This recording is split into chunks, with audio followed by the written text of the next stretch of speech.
Hello, ഞാൻ ഇന്ന് കുറച്ച് സൂപ്പാണ് ഉണ്ടാക്കുന്നത്. അത് നമ്മൾ ബീഫ് വെച്ചിട്ടാണ് ചെയ്യുന്നത്. മറ്റേ ബീഫിൻ്റെ കാലും കൈയും അങ്ങനെ കുറേ പീസുകൾ നമുക്ക് കിട്ടിയിട്ടുണ്ട്. അപ്പോൾ അതൊക്കെ വെച്ച് ആണ് നമ്മൾ ചെയ്യുന്നത്. അതിലേക്ക് നമ്മൾ കപ്പയിട്ട് ഒരു വെറൈറ്റി ആയിട്ടാണ് നോക്കുന്നത്. ഇവിടെ എല്ലാവർക്കും ഒത്തിരി ഇഷ്ടമുള്ളതാണ് ഈ സൂപ്പും കപ്പയും. അപ്പോൾ ഈ സൂപ്പ് എങ്ങനെയാണ് നമുക്ക് ചെയ്യണേന്ന് നോക്കാം. ഈ ബീഫിൻ്റെ പീസുകൾ നമ്മൾ നന്നായിട്ട് കഴുകി വാരി വൃത്തിയാക്കി വെള്ളം പോകാൻ വെച്ച്, പിന്നെ അതിലേക്ക് നമുക്ക് ഇടേണ്ടതെന്ന് വെച്ചാൽ ഇഞ്ചി ഒരു കഷ്ണം ഞാൻ കുത്തിച്ചതച്ചെടുത്തായിരുന്നു. കഴുകി വെച്ചിരിക്കുന്ന എല്ലും പീസുകൾ ഞാൻ കുക്കറിലേക്ക് ഇട്ട് അതെല്ലാം അത്യാവശ്യം വെള്ളം പോയതായിരുന്നു. നമുക്ക് വെള്ളം ഒത്തിരി ഒഴിച്ചു കൊടുക്കേണ്ടി വരും, എന്നാലും വെള്ളം പോയി കഴുകി വാരി വെച്ചതായിരുന്നു. അതിലേക്ക് ഒരു 3 പച്ചമുളകും ഞാൻ അരിഞ്ഞിട്ട് പിന്നെ കുറച്ചധികം കുരുമുളക് പൊടി എടുത്തായിരുന്നു. നമുക്ക് ആ ഒരു എരിവിന് വേണ്ടിയാണ്. അപ്പോൾ ഇഞ്ചി, ഒരു വലിയ കഷ്ണം ഇഞ്ചി, പിന്നെ ഒരു 3 വലിയ പച്ചമുളക്, പിന്നെ കുറച്ചധികം ഒരു പിടിയോളം ഉണ്ടായിരുന്നു.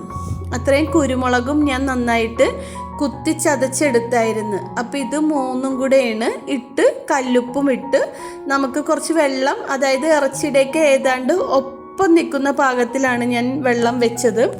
വെള്ളം വെച്ച് നമുക്കിതൊരു 7 വിസിൽ 6 വിസിലോളം വന്നതിന് ശേഷം ഞാനൊരു 10-15 മിനിറ്റ് ഞാൻ സിമ്മിലിട്ടായിരുന്നു ഗ്യാസ്.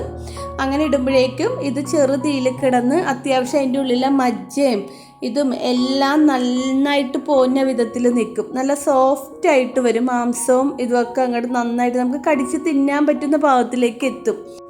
ഇവിടെ കുട്ടികൾക്കും ഞങ്ങൾക്കൊക്കെ ഇങ്ങനത്തെ സൂപ്പാണ് ഇഷ്ടം. ഒരുപാട് മസാലകളോ അങ്ങനെ ഒന്നും ഇട്ട് കഴിഞ്ഞാൽ ആർക്കും വലിയ ഇഷ്ടമല്ല. അപ്പോൾ ഇതിങ്ങനെ നല്ല ചൂടോടെ കുടിക്കാനായിട്ട് നല്ല ടേസ്റ്റാണ്. കുരുമുളകിൻ്റെയൊക്കെ ഫ്ലേവർ നമുക്ക് മുന്നിൽ നിൽക്കും. നമുക്ക് തൊണ്ടക്കൊക്കെ ഭയങ്കര ആശ്വാസം കിട്ടുന്ന പോലെ തോന്നും. നമുക്ക് ഇതിൽ നെയ്യൊക്കെ ഒത്തിരി നെയ്യൊക്കെ ഉണ്ടായിരിക്കും. കൈയുടെയും കാലിൻ്റെയൊക്കെ പീസാകുമ്പോഴേക്കും ഒത്തിരി നെയ്യും കാര്യങ്ങളൊക്കെ ഉണ്ടായിരിക്കും. അപ്പോൾ ഇതെനിക്ക് നല്ല പഞ്ഞി പോലെ വെന്ത് കിട്ടി. അപ്പോൾ ഞാൻ അതിലേക്ക് അത്യാവശ്യം നല്ല രീതിയിൽ വെന്തിട്ടുണ്ട്. അപ്പോൾ അതിലേക്ക് ഞാനൊരു 1.5 കിലോ കപ്പ എടുത്തായിരുന്നു. ആ കപ്പ ഒത്തിരി ചെറിയ കഷ്ണങ്ങളാക്കിയില്ല, ഒരു 2-3 കഷ്ണങ്ങളൊക്കെ ഇട്ട് വെട്ടിയെടുത്തായിരുന്നു. അപ്പോൾ ഈ കപ്പയും ഇട്ട് പോരാത്ത ഉപ്പും കൂടെ ഇട്ട് ഞാനൊരു 3 വിസിൽ വേവിച്ചെടുത്തതാണ് ഈ കാണുന്നത്. അപ്പോൾ കുട്ടികൾക്കും ഹസ്ബൻഡിനും എല്ലാവർക്കും ഭയങ്കര ഇഷ്ടമാണ് ഈ സൂപ്പിൻ്റെ എല്ലാം ഇങ്ങനെ വെന്ത കപ്പയുമാണ്. മസാല കപ്പേനേലും എല്ലാവർക്കും ഇഷ്ടം ഇതാണ്. ഇത് വെച്ച് നോക്കാത്തവരുണ്ടെങ്കിൽ ഒരു പ്രാവശ്യം ഇതേപോലെ ഒന്ന് ട്രൈ ചെയ്ത് നോക്കണം. കുട്ടികൾക്ക് ഒത്തിരി ഇഷ്ടപ്പെടുന്ന രീതിയിലാണ്. നല്ല ടേസ്റ്റാണ് ആ എല്ലും കപ്പയും കൂടെ കഴിക്കാനായിട്ട്. എൻ്റെ ഈ ചാനൽ കാണുന്നവർ എല്ലാവരും എന്നെ ഒന്ന് സപ്പോർട്ട് ചെയ്യണേ. എൻ്റെ പുതിയ ചാനലാണ്.